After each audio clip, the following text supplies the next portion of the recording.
ini ya. Tadi Ya, backnya Anda ganti. ya. Nah ya, backnya Anda ganti. Ya, Ini Pak. sesi kedua. Jadi materinya sesi pertama adalah proyek dalam risiko. Sesi kedua, proyek dalam inflasi. Nanti hari Senin atau hari Selasa atau hari Rabu kita sepakat sesi lagi, terus saya tentukan AS-nya. Akan di rumah. Ya. Baik, Pak. Senin saya ada ekonomi mulai pagi sampai siang. Mungkin fisika Selasa sama Rabu mungkin. Ya, Selasa 2 sesi aja. 9 kayak gini ya, tidak harus sejam. Yang penting materi tersampaikan, kita pelajari, sesi kedua tersampaikan, terus saya kasihkan evaluasinya, belum nanti kumpulan. Ya, tolong diisi absennya 2 sesi materinya itu. Sekarang proyek dalam inflasi.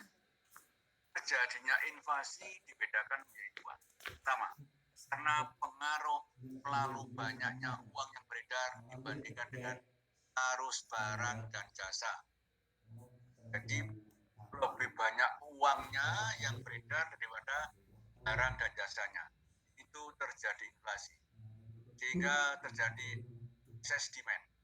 Inflasi ini disebut demand inflation. Inflasi karena tekanan permintaan. Uangnya banyak, dan sedikit. Harganya naik.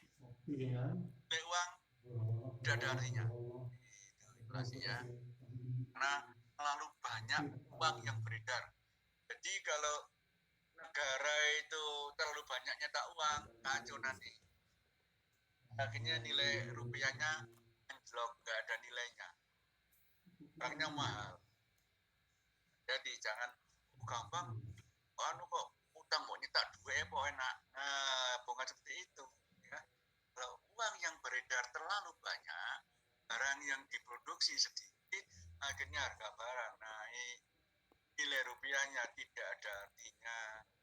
Beli Lombok 1 kilo misalnya sampai 1 juta karena banyak yang beredar. Ini namanya inflasi terjadi karena tekanan permintaan. Permintaannya banyak, harganya sedikit. Harga naik. Inflasi itu. Yang kedua, jadi karena pengaruh kenaikan biaya produksi. Nah, ini biasanya di Indonesia. Naikkan harga bahan bakar minyak, BBM. Tarif angkutan naik, tarif listrik naik, UMR naik, gaji naik, semua jenis komponen biaya produksi hingga mendorong kenaikan harga produk. Inflasi ini disebut cost push inflation. Inflasi karena biaya. Nah, biaya produksi naik, ongkos angkut barang naik, tarif listrik untuk produksi barang naik, upahnya naik. Dua ini, inflasi terjadi karena cost push inflation dan demand push inflation. Di Indonesia biasanya yang kedua ini terjadi karena cost push inflation daripada demand pull inflation. Salah satu sumber utamanya adalah kenaikan BBM yang kemudian diikuti oleh penyesuaian tarif angkutan, penyesuaian listrik yang mempush inflasi. Kemudian ditindaklanjuti dengan kenaikan upah, gaji pegawai negeri, kenaikan harga dasar pembelian padi dan gabah, dan seterusnya. Proyek investasi menyangkut jumlah dana yang relatif besar yang terikat untuk jangka waktu panjang. Maka manajemen dalam menyusun cash flow yang diharapkan perlu memperhatikan inflasi. Samping penyesuaian terhadap discount factor-nya. Misal, sebentar ya, Nadita, kaitan dengan usulan proyek investasinya senilai $75.000 diharapkan berumur 5 tahun. Setelah 5 tahun, ada barang-barang yang aku dijual nilai 15.000. Disusunkan dengan pintu garis lurus. Karena untuk biaya proyek tersebut 100% modal milik sendiri, tidak utang. Perkiraan arus kas masuk selama umur proyek turut-turut sebagai berikut. Nah, yang pertama, arus kas masuknya laba ditambah penyusutan $35.000 dan seterusnya. Sedangkan arus kas keluar yang pertama $18.000 dan seterusnya. Asumsi ingat pajak 10%, Nona kita minta imbalan atas investasinya sebesar 15%. Hitung NPV dari rekomendasi. Sekarang kita hitung. Belum disesuaikan dengan inflasi, ini cash flow-nya, masuknya. Ini cash keluarnya. Ini apa sebelum susutan bunga dan pajak. Earning before depreciation, interest and tax. Terus ada depreciation. Misalnya 75.000 dikurang 15 dibagi 15. EBIT. Earning before interest and tax. X-nya, cash flow-nya adalah AT plus D. 15 EAT plus D cash flow-nya. Laba bersih setelah pajak tambah depresiasi. Terus NPV-nya. Masukkan ini. 16,5, 16.300, 22, 5. Masukkan. Diskon faktornya. Lihat lampiran A dulu. Nah, saya kopikan. Ada interest 15%. Semua ini angkanya. Cash flow akan kita terima akhir tahun pertama 16,5 juta dengan diskon faktor 15%, kalau diterima sekarang hanya 14.348. Itu maksudnya. Cash flow akan kita terima akhir tahun kelima, apa ditambah penyusutan. Kalau kita terima sekarang hanya 17.601, 17.601 dolar. Asumsi F-nya 15%. Total present value cash flow-nya 3. Dan sisanya 15.000 dikali 0,4. NPV-nya plus 6.300. Oke. Diterima tanpa memperhitungkan inflasi. Ya, sebelum. Sekarang kalau inflasi.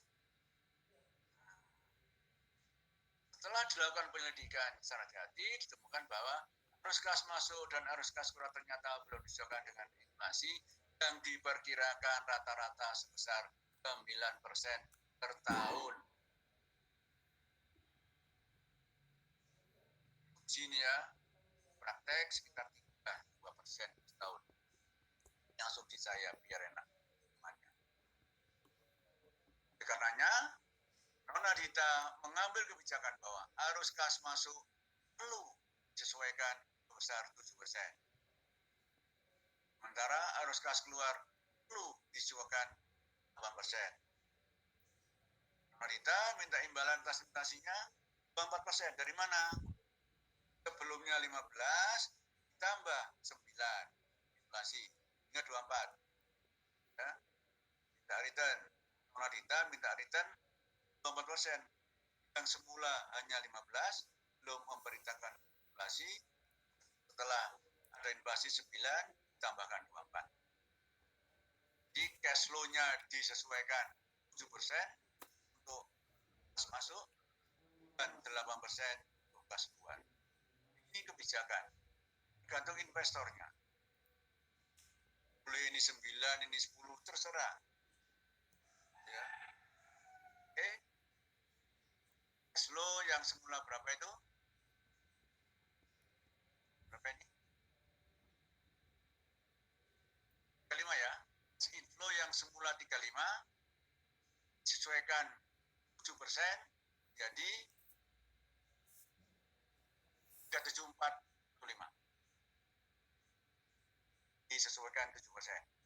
outflow-nya disesuaikan 9%, 8%. Jika jadi sekian. Mbak Yusra, Mbak ini berapa ini? Coba. 35.000 dikalikan 1,07, Mbak. Berapa, Mbak? B. 35.000 dikalikan 1,07. Berapa? Halo?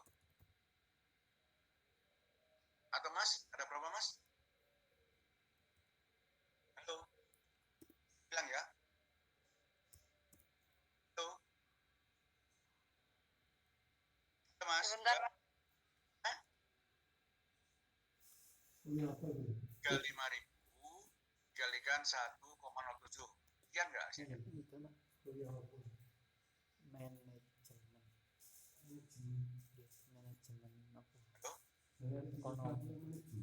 Inflasinya 7%.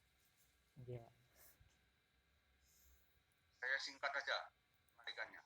59.500, Pak. 35 dikalikan 1,7, Pak.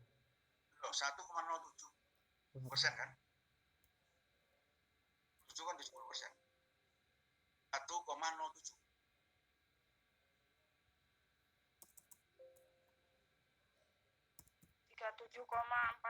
Pak. Nah, ini ya. Itu asalnya ya, Mbak ya. Ini asalnya dari cash flow awal 35.000 ini. Ya. Cash flow awal ini sebelum inflasi ada cash inflow-nya 35%, disesuaikan dengan inflasi 7%, berarti 35.000 dikalikan 1,07. Ini juga begitu. 18.000 cash outflow-nya disesuaikan dengan inflasi 8%, berarti 18.000 dikalikan 1,08. Nah, ketemu ini.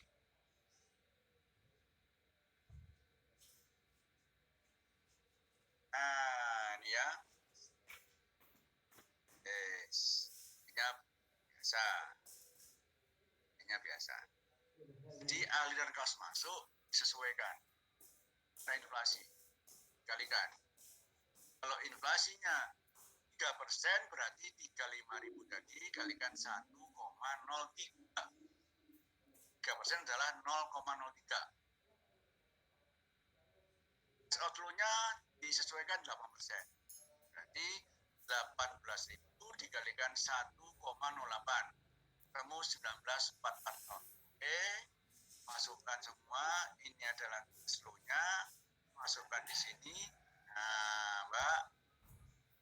Ini jadi 24. 15 kalikan inflasi 9%.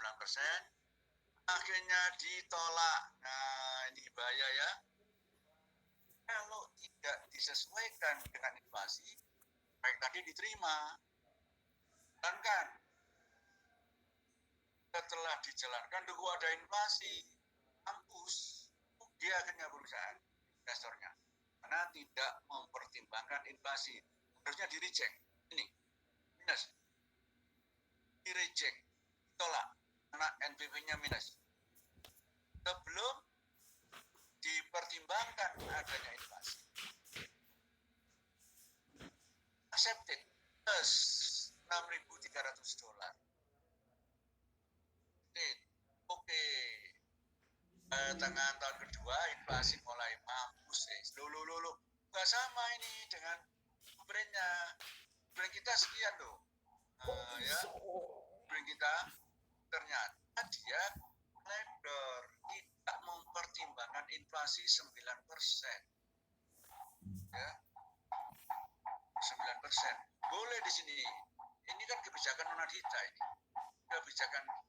Kebijakan dia adalah kas masuknya disesuaikan 7%, kas keluarnya 8%, sementara inflasinya 9%. Boleh Anda ini 9, ini 9 boleh. Ini kan kebijakan dari investornya. Ini 7 boleh. Kebijakan urusannya. Yang penting imbalannya ini loh, harus pas. Yang semula minta 15 karena inflasi adalah tambah dengan 9,4. Ya, ini wajib. Minta berapa sebelumnya, inflasi wajib ditambah. Kalau ini enggak, gantung daripada investornya. Udah cash flow-nya jadi disesuaikan juga. Yang kas keluarnya saja disesuaikan, 8 yang kas masuknya nggak usah. Misalnya, nggak masalah. Nggak masalah. Yang penting imbalannya ini harus benar. 15 semula sama inflasi 9,4. Ini wajib, Mas, Mbak, koreksi. Kalau ini gantung kebijakan investornya. Ini 6 boleh, ini 2 boleh. Gantung investornya kalau ini. Disesuaikan apa enggak? Apa sesuainya? Tergantung. Ini kalau imbalannya harus yang semula 15 harus ditambah inflasi. Kalau tidak ada adjustment terhadap inflasi, maka proyek ini bukan stop. Accepted, diterima karena plus. Setelah mempertimbangkan inflasi, reject, stop, minus. Nah, ini bahaya ini. Konsultannya dipakai lagi nanti.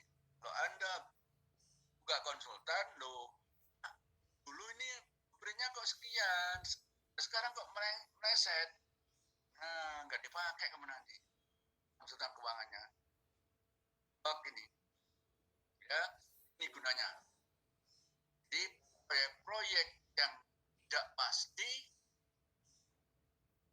pasta, tapi kalau pemerintah sudah pasti dibayar karena APBN, karena PBD ya, apapun inflasi, apapun karena kontrak, tanda tangan. Tetapi kalau Anda usaha sendiri, investornya Anda sendiri, Anda hitung hati-hati. Resiko Anda hitung kayak tadi itu. Berapa resikonya? Berapa inflasinya?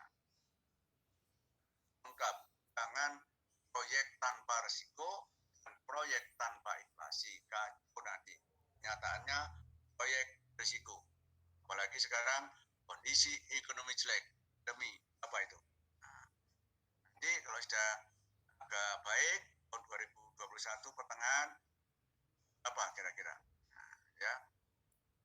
Jadi kalau membuat cash flow yang dulu-dulu kita tanpa memperhitungkan risiko dan inflasi, nah, nantinya harus dipertimbangkan risiko dan inflasi. Risikonya banyak, Pak, berapa mintanya risiko minimal, Pak? Cash flow yang diharapkan minta berapa penyimpangannya, Pak? Yang tinggi dan minusnya berapa? Oke, ya. Ternyata masih risikonya bawah yang ditentukan. Minta risiko 300, hasilnya 200. Oke, berarti. Kalau minta 300, hasilnya 500, berarti ditolak karena risikonya tinggi. Walaupun NPV-nya ya. Oke. Ada pertanyaan? Jadi hari Minggu saya kirim semua untuk tambahannya hari Selasa dan Rabu. Hari Selasa kita tambahan MIR, hari Rabu kita tambahan MK. Besok MK 2 sesi lagi. Ini selesai, oke lanjut, oke. Di absennya 2 kali. Sesi pertama materinya apa tadi, sesi kedua apa. Besok juga begitu. Sesi pertama apa materinya, sesi kedua apa. Terus Selasa, jam 10 kita mulai. Sesi pertama apa, selesai sesi kedua apa. Oke, kita close untuk MIR. Terus hari Rabu untuk MK sesi 9 kita mulai ya. Sesi pertama selesai, sesi kedua selesai, tidak harus 1 jam, yang penting materi tersampaikan. Nah, nanti tak kasih soalnya kalian dari Selasa dan Rabu. Tuh. Oke, ada pertanyaan, Mbak, Mas? Saya, Pak. Ya, silakan Mbak. Yang mana Mbak? Yang inflasi? Yang tadi ngitung apa? Yang pakai kalkulator hasilnya 3745. Ya. Coba. Itu Mbak. Ini ya. Ini Mbak. Oh, Yang di tabel ini tadi. Mbak ya. Ini Mbak ya. Semula 35 Mbak ya.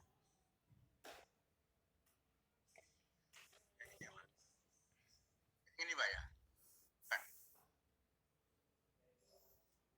Apa yang sebelumnya? Risiko apa inflasi Mbak? Iya. Inflasi ini. Iya. Ini ya. Ini sebelum inflasi ya, cash flow-nya 35 ya. Iya. Terus ini cash outflow-nya sebelum inflasi 12. Ada inflasi penyesuaian 7%. Ya. Untuk flow-nya. Iya. Ini. Nah, ini ya. Inflow-nya ditambah 7%. Outflow-nya ditambah 8% karena inflasi. Terus IRR-nya profit-nya ditambah 9 karena inflasi. Ini ya Mbak. Dari mana gitu ya? Yang mana Mbak?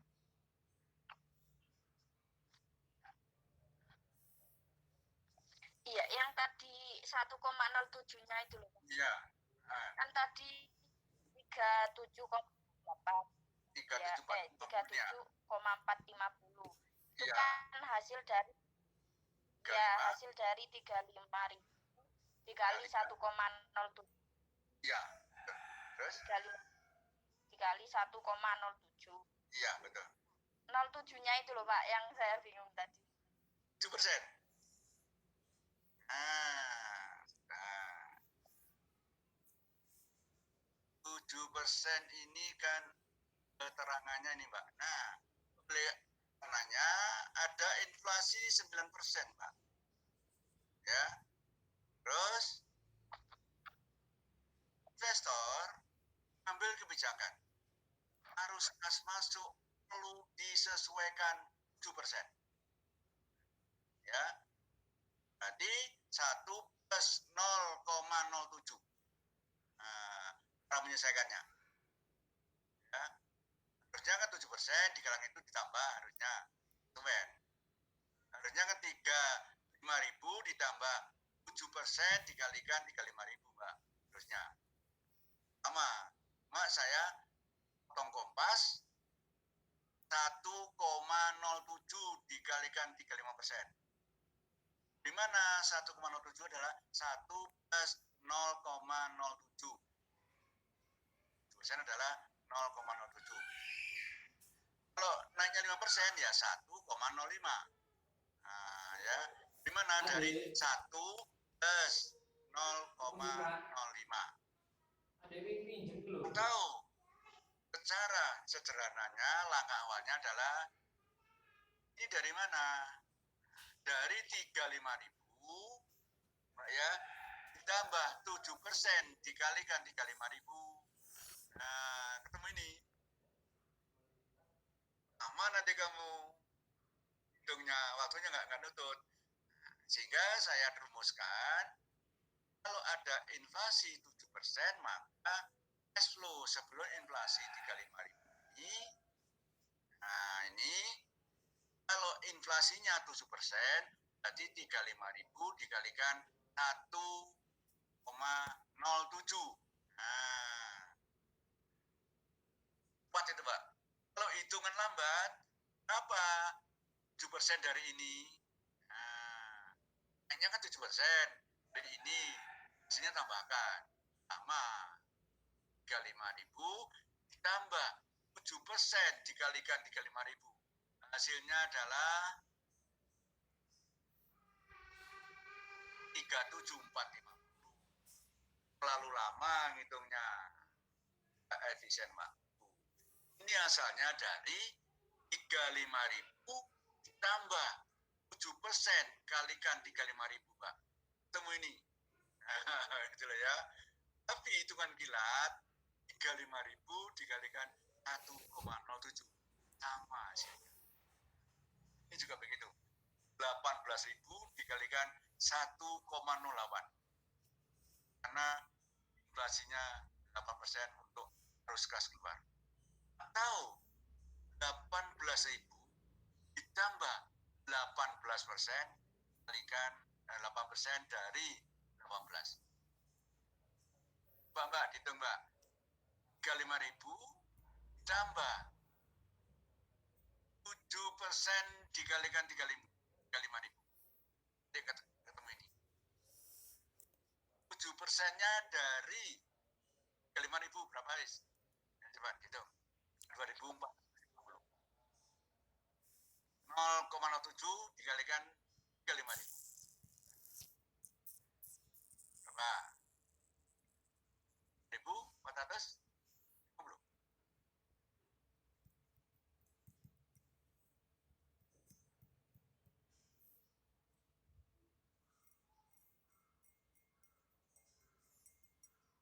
Oke ya, paham ya? Belum inflasi 35.000, ada inflasi 7%, berarti 35.000 dikalikan 1,07. Atau 35.000 ditambah 7% dikalikan 35.000. Ketemu 3.750. Oke ya? Sudah diakhiri, Mbak, Mas? Ya, Pak. Nah, tolong absennya 2 kali Bisa, ya. Pak. Ya, Pak ya. Pak boleh Absennya tanya 2 Pak. kali. Sesi materinya itu nanti hari Selasa jam 9. Apa jam 10? Yuk, kesepakatan. Jam 10 mungkin, Pak. Ya wes ya. 10 sesi pertama selesai. Berapa jam langsung sesi kedua. Ya, tidak harus sudah 1 jam. Penting materi tersampaikan. Ya, Selasa jam 10. Terus Rabu jam 10. Oke, kita akhiri sampai sekian. Mudah-mudahan ilmu yang kita pelajari bermanfaat. Assalamualaikum warahmatullahi wabarakatuh. Waalaikumsalam warahmatullahi wabarakatuh. Terima kasih, Pak. Ya, sama-sama.